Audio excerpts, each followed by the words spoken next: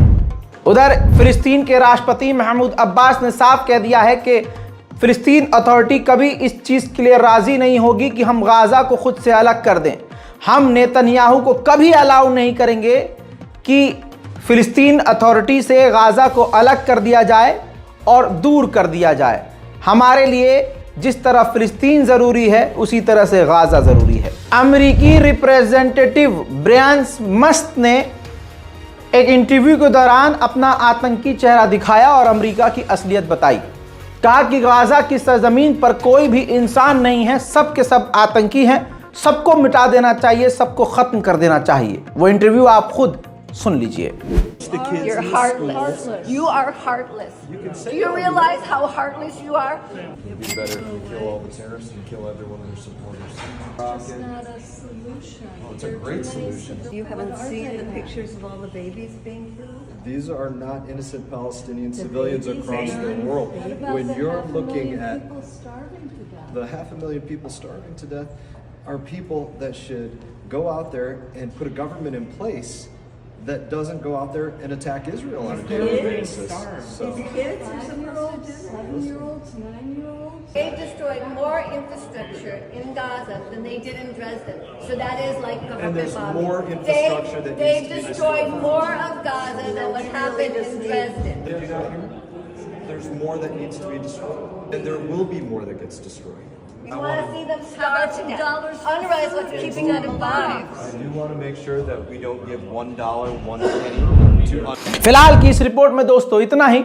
इस रिपोर्ट को शेयर करना मत भूलिएगा। इससे पहले जो रिपोर्ट्स अपलोड हुई हैं उनको भी ज़रूर जाकर देखिए और इंतज़ार कीजिए हमारे अगले अपडेट का। तब तक के लिए जय हिंद।